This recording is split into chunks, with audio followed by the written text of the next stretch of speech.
Some of the motivation for space exploration has been linked to the study of how life formed here on Earth. As such, it is important to fully understand how the planet and how its atmosphere evolved. Earth is sometimes thought of as an outlier in the solar system. It has managed to significantly change its atmosphere in such a way that the right gases have survived. In combination with the right greenhouse gases, Earth is also situated the right distance to the sun to warm the planet just enough, but not too much, to allow liquid water to remain on its surface, to act as a beaker for chemical reactions and for certain kinds of radiation to permeate through the atmosphere, allowing life to form. I keep using the term right, but this really relies on our definition of what life is and how scientists think it came about on Earth. Some of the requirements for life to exist as we know it have long been under discussion by scientists. Often, the search for life is really the search for the existence of complex molecules, such as the existence of amino acids, which are the basis for proteins.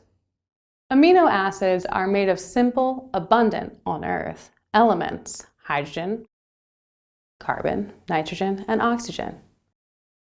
Carbon, in particular, is an incredible element with many advantageous attributes, often referred to as the building block of life.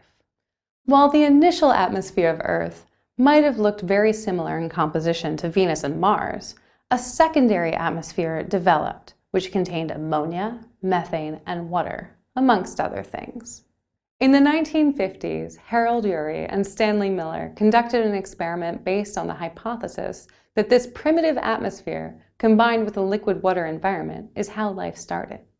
In a simple laboratory experiment, they exposed ammonia, methane, hydrogen, and water to an electrical discharge to kickstart any possible reaction. It is believed that really ultraviolet light from the sun was the catalyst for the reaction. But at the time, UV radiation was very hard to produce in a lab. After a week, the brown substance in their beaker was analyzed and was found to contain amino acids.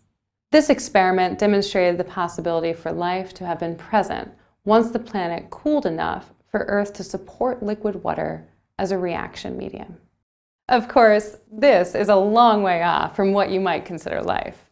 But keep in mind, billions of years have passed since this might have happened. Let's take a step back, though. Scientifically, what are the requirements for life? Since we have no other examples of life, we have to model our assumptions on our own existence.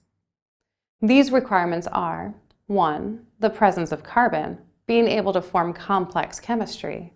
2. The presence of liquid water as a necessary medium for chemical reactions creating life. And 3. The correct environment.